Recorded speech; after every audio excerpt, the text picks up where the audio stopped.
নমস্কাৰ জব আৰু কেৰিয়াৰ টিভিৰ অন্য এটি ইনফৰমেটিভ ভিডিঅ'লৈ আপোনালোকক স্বাগতম জনাইছোঁ। অইল ইণ্ডিয়া দুলীয়াজানৰ ফালৰ পৰা ভালে সংখ্যা পোষ্ট ওলাইছে আৰু এই ভিডিঅ'টোত মই আপোনালোকক সেই পোষ্টসমূহৰ গোটেই ডিটেইলছ দেখাই যাম। এপ্লিকেশ্যন প্ৰচেছটো আৰু ইণ্টাৰভিউ কেনেকৈ হ'ব, কি পোষ্ট ওলাইছে, এলিজিবিলিটি ক্ৰাইটেৰিয়া কি লাগিব, দৰমহা কিমান আছে আৰু লাষ্ট ডেট কেতিয়া, সকলো জানিবৰ বাবে আপোনালোকে ভিডিঅ'টো স্কিপ নকৰাকৈ শেষলৈকে চাই থাকিব। আৰু তাৰ আগতে আপোনালোকে যদি এতিয়ালৈকে মোৰ চেনেলটো ছাবস্ক্ৰাইব কৰা নাই ছাবস্ক্ৰাইব কৰি ল'ব আৰু বেল আইকনটো প্ৰেছ কৰি দিব। তেতিয়া যেতিয়া মই ইনফৰমেটিভ ভিডিঅ'সমূহ আপলোড কৰিম আপোনালোকৰ ওচৰত নটিফিকেশ্যনটো আহি যাব। আৰু যদি ভিডিঅ'টো চাই ভাল পায় তেন্তে লাইক এটা কৰি দিব।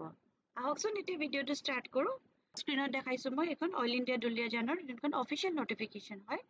oilindia.com current openings. ইয়াতে আপোনালোকে যাব, গৈ পেলাই এইখন যোনখন আহিছে এইখনত মই ক্লিক কৰি দিছোঁ। এইখন অফিচিয়েল চাৰ্কুলাৰখন ওলাইছে। ইয়াতে কি পোষ্ট আছে মই আপোনালোকক দেখাই গৈছোঁ। প্ৰথম যোনটো পোষ্টৰ কথা কৈছে এইটো কৈছে ইলেক্ট্ৰিচিয়ানৰ পোষ্ট হয়। ইয়াতে 18টা পোষ্ট আছে। ইয়াৰ কাৰণে 10 পাছ কৰিলে হ'ব, যিকোনো এখন বৰ্ডৰ পৰা, ৰেকগনাইজ বৰ্ডৰ পৰা। তাৰপিছতে আপোনালোকে ITI ইলেক্ট্ৰিচিয়ান 2 বছৰীয়া কোৰ্চ কৰিব লাগিব, কোনোবা ৰেকগনাইজ বৰ্ড বা ইউনিভাৰ্চিটি। আৰু কৈছে electrical permit for workmen part 1 and part 2 যোনখন পাৰ্মিট হয় এইখন আপোনালোকক লাগিব। এবছৰ যদি আপোনালোকৰ কোৱালিফিকেশ্যনৰ পিছত এক্সপিৰিয়েঞ্চ থাকে তেতিয়া প্ৰিফাৰেঞ্চ দিব, বা এবছৰ আপোনালোকে যদি এপ্ৰেণ্টিছশ্বিপ ট্ৰেইনিং কৰিছে তেন্তেও আপোনালোকে প্ৰিফাৰেঞ্চ পাব। ইয়াৰ কাৰণে যোনটো মিনিমাম এজ লিমিট বিচাৰিছে 20 বছৰ আৰু মেক্সিমাম কৈছে 35 বছৰ। আৰু যদি ST SC কেণ্ডিডেট হয় তেতিয়া 40 বছৰলৈকে পাব, আৰু OBC যদি হয় নন ক্ৰিমি লেয়াৰ তেতিয়াহ'লে 38 ইয়াৰ্ছলৈকে আপোনালোকক এপ্লাই কৰাৰ এলিজিবিলিটি দিছে। তাৰপিছতে ইয়াত যোনটো ফিক্স চেলাৰী হ'ব এইটো হ'ব 16,400 টকা,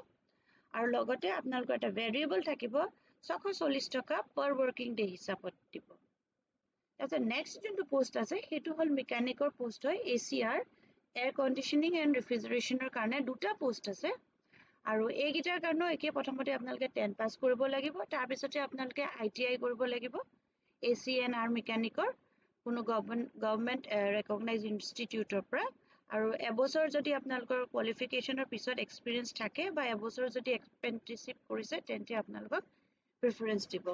ইনকেছ আপোনালোকৰ যদি নাইও তেতিয়াও আপোনালোকে এপ্লাই কৰিব পাৰিব। যদি আপোনালোকে 10 পাছ কৰাৰ পিছত যদি এইটো ITI কৰি থৈছে ACR তেন্তে আপোনালোকে এপ্লাই কৰি দিব পাৰিব। মিনিমাম এজ লিমিট ইয়াতো 20 বছৰ দিছে, আৰু মেক্সিমাম জেনেৰেল কেটেগৰীৰ কাৰণে 35 বছৰ দিছে। ST আৰু SCৰ কাৰণে 40 বছৰ হ'ব, আৰু OBC এণ্ড নন ক্ৰিমিলেয়াৰৰ কাৰণে হৈছে 38 বছৰ। চেলাৰী একে 16,400 টকা ফিক্স থাকিব, আৰু লগতে আপোনালোকক 640 টকাকৈ পাৰ ডে পাৰ ৱৰ্কিং ডে হিচাপত এটা ভেৰিয়েবল পে'মেণ্ট দিব। তাৰপিছতে থাৰ্ড যোনকেইটা ভেকেঞ্চি ওলাইছে তাৰ কাৰণে 20টা পোষ্ট ওলাইছে, আৰু এইকেইটা হ'ল এছ'চিয়েট ইঞ্জিনিয়াৰ ইলেক্ট্ৰিকেলৰ কাৰণে ওলাইছে। ইয়াৰ কাৰণে কৈছে diploma in electrical engineering from a recognize institute, তাৰমানে ইলেক্ট্ৰিকেলত আপোনালোকৰ ডিপ্ল'মা থাকিব লাগিব। আৰু কৈছে electrical supervisor certificate of competency part 1, 2, 3 and 4। আৰু ইয়াৰ কাৰণে ডিজায়াবল এটা বিচাৰিছে, সেইটো হৈছে যদি electrical supervisor certificate of competency part 8খন থাকে তেতিয়াহ'লে আপোনালোকক বেছি প্ৰিফাৰেঞ্চ দিব, কিন্তু নাথাকিলেও যদি এই দুটা কোৱালিফিকেশ্যন আপোনালোকে মিট কৰে point 1 আৰু point 2 তেতিয়া এপ্লাই কৰিব পাৰিব। 20 বছৰ হ'ব লাগিব মিনিমাম এজ লিমিট, আৰু জেনেৰেলৰ কাৰণে মেক্সিমাম 35 বছৰ, ST SCৰ কাৰণে 40 বছৰ, আৰু OBC NCLৰ কাৰণে 38 ইয়াৰ্ছ কৈছে। আৰু ইয়াতে যোনটো চেলাৰী কৈছে ইয়াতে ফিক্স চেলাৰী দিব 19,500 টকা, আৰু লগতে ভেৰিয়েবল থাকিব 750 টকাকৈ পাৰ ডে, যিমান কেইদিন ৱৰ্কিং ডেজ হয় সেই হিচাপত দিব। যোনটো এজ লিমিটৰ যোনটো ক্ৰাইটেৰিয়া তেখেতলোকে চাব সেইটো অকল এডমিট কাৰ্ড, পাছ চাৰ্টিফিকেট বা মাৰ্কশ্বিট অফ ক্লাছ 10 সেইটোৰ ওপৰতে চাব, বাকী একো ডকুমেণ্টছ তেখেতলোকে একচেপ্ট নকৰে বুলি কৈছে। ইয়াতে আপোনালোকে যোনখন ফৰ্ম দিয়া আছে মই আপোনালোকক দেখাই দিম, সেইখন আপোনালোকে ডাউনলোড কৰি প্ৰিণ্ট আউট লৈ ল'ব লাগিব, আৰু তাৰপিছতে আপোনালোকৰ ৱৰ্ক ইন ইণ্টাৰভিউ হ'ব। এই প্ৰথম যোনটো ইলেক্ট্ৰিচিয়ানৰ পোষ্ট আছে সেইটোৰ কাৰণে 21 তাৰিখে হ'ব অক্টোবৰ মাহৰ 7টা বা 9টাৰ ভিতৰত আপোনালোকৰ ৰেজিষ্ট্ৰেশ্যন প্ৰচেছটো হ'ব, আৰু তাৰপিছতে আপোনালোকৰ যোনটো পাৰ্চনেল ইণ্টাৰভিউ হ'ব সেইটো হ'ব। তাৰপিছত মেকানিকৰ যোনটো পোষ্ট আছে ACR সেইটোৰ কাৰণে 23 তাৰিখে দিছে, একে প্ৰচেছ 7টা বা 9টা বজাৰ ভিতৰত ৰেজিষ্ট্ৰেশ্যন প্ৰচেছটো হ'ব, আৰু তাৰপিছতে ইণ্টাৰভিউটো হ'ব। আৰু এছ'চিয়েট ইঞ্জিনিয়াৰ ইলেক্ট্ৰিকেলৰ যোনটো পোষ্ট আছে সেইটো 25 তাৰিখে হ'ব,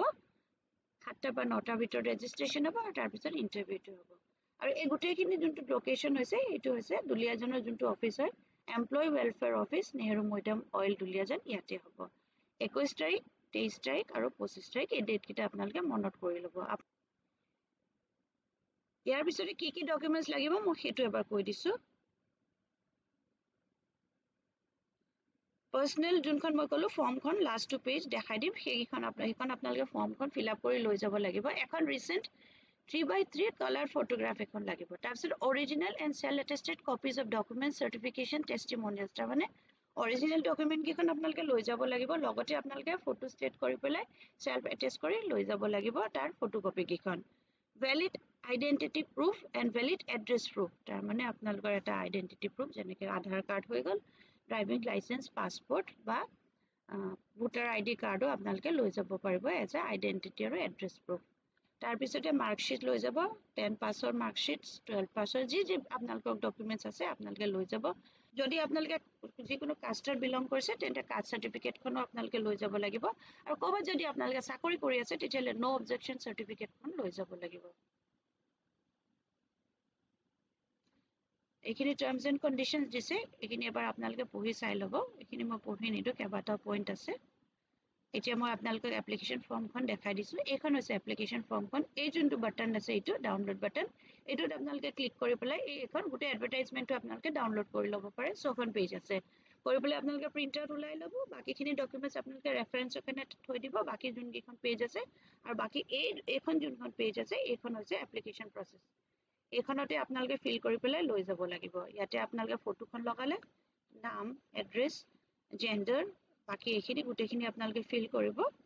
আৰু যিখিনি ডকুমেণ্টছ কৈছে সেই ডকুমেণ্টছখিনিও আপোনালোকে ইয়াতে লিখি দিব এইখিনি আৰু তেনেকৈ কৰি পেলাই আপোনালোকে এইখিনি ইয়াতে চাইন কৰিব ফুল নেম ডেট দিব আৰু এইখিনি date of birth category address educational qualification এই 6খন ডকুমেণ্ট আপোনালোকে লগত ফটোকপি কৰি পেলাই সিগনেচাৰ কৰি পেলাই গাঁঠি দিব আৰু এনেকৈ কৰি পেলাই আপোনালোকে যাব পাৰিব ইণ্টাৰভিউৰ কাৰণে যে নেক্সট মই যোনটো ভেকেঞ্চিৰ বিষয়ে আপোনালোকক দেখাবলৈ গৈ আছোঁ সেইটো হৈছে চিভিল ইঞ্জিনিয়াৰিঙৰ কাৰণে ভেকেঞ্চিজ ওলাইছে আৰু এইখন হৈছে অফিচিয়েল নটিফিকেশ্যনখন ইয়াতে কৈছে কনচালটেণ্ট লাগিব চিভিল ইঞ্জিনিয়াৰ ইয়াৰ কাৰণে এটা ৰিকুৱাৰমেণ্ট আছে এইখিনি হ'ল জব ৰেছপনচিবিলিটিজখিনি কি কাম কৰিব লাগিব এলিজিবিলিটি ইয়াতে কৈছে BTech BE or equivalent in civil engineering as a full-time regular course from institute college university dean universities duly recognized by AICTE আৰু কৈছে এজ যোনটো হ'ব সেইটো not more than 65 years তাৰমানে 65 yearsলৈকে আপোনালোকে এই পষ্টটোৰ কাৰণে এপ্লাই কৰি দিব পাৰিব মিনিমাম ইয়াতে 25 বছৰৰ ৱৰ্ক এক্সপিৰিয়েঞ্চ বিচাৰিছে as a civil engineer in any government PSC or permanent basis তাৰপিছত ৱৰ্কিং নলেজ কৈছে কম্পিউটাৰ অট'কেড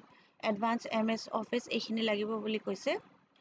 আৰু excellent supervision skill on civil engineering এনেকৈ এইবিলাক বিচাৰিছে এইখিনি এবাৰ আপোনালোকে চাই ল'ব এইটো 6 মাহৰ কাৰণে কৈছে আৰু 3টা টেনিয়ৰলৈকে এক্সটেণ্ড হ'ব তাৰমানে 2 বছৰলৈকে 6 মাহৰ পৰা 2 বছৰলৈকে আপোনালোকৰ এইটো জবৰ টেনিয়ৰটো হ'ব আৰু এই পোষ্টিং দুলিয়াজান আছাম দুলিয়াজানতে পোষ্টিং হ'ব আৰু 1,16,000 টকা কৈছে মান্থলি ৰিনুমাৰেশ্যনছ দিব আৰু লগতে আপোনালোকৰ 250 ৰুপিজকৈ পাৰ ডে এইখিনি দিব ইনচিডেন্স অফ 250 ৰুপিজ পাৰ ডে আৰু যদি আপোনালোকৰ ট্ৰেভেল হয় বৰ্ডিং লজিং তাৰ এলাউন্সেছ আপোনালোকে ছেপাৰেটলি পাব সিলেকশ্যন প্ৰচেছ হ'ব পাৰ্চনেল ইণ্টাৰভিউ বেচিছত হ'ব সিলেকশ্যন কমিটি এটা হ'ব তাৰ ওপৰত আপোনালোকৰ আপোনাৰ এক্সপিৰিয়েঞ্চ আৰু বাকী ডকুমেণ্টছ ভেৰিফিকেশ্যন এনেকৈ কৰি পেলাই সিলেকশ্যন প্ৰচিডিউৰটো হ'ব আৰু এইটো এপ্লাই কৰা যোনটো লাষ্ট ডেট আছে এইটো 10 তাৰিখলৈকে আছে 10 অক্টোবৰৰ ভিতৰত আপোনালোকে এপ্লাই কৰিব লাগিব এইটো এপ্লিকেশ্যন প্ৰচেছটো হয়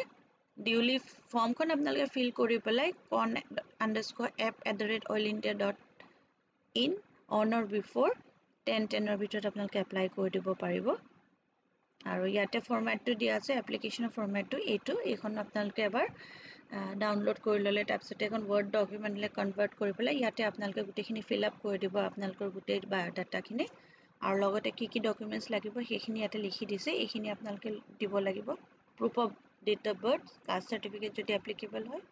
এডুকেশ্যনেল কোৱালিফিকেশ্যন আৰু যোনখিনি এক্সপিৰিয়েঞ্চৰ বিষয়ে কৈছে সেইখিনি কৰি পেলাই ইয়াতে ছিগনেচাৰ কৰিব ডেট আৰু টাইম দি পেলাই আপোনালোকে 10 অক্টোবৰৰ ভিতৰত এই পোষ্টটোৰ কাৰণে এপ্লাই কৰি দিব পাৰিব যদি আপোনালোকে ইণ্টাৰেষ্টেড আৰু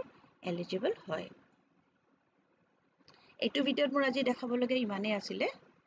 যদি আপোনালোকে ভিডিঅ'টো চাই ভাল পাইছে তেন্তে লাইক এটা কৰি দিব আৰু যদি আপোনালোকৰ এলিজিবিলিটি মিলে আৰু ইণ্টাৰেষ্টেড হয় তেন্তে পষ্টকেইটাৰ কাৰণে এপ্লাই কৰি দিব পাৰিব ভিডিঅ'টো শেষলৈকে চোৱাৰ বাবে ধন্যবাদ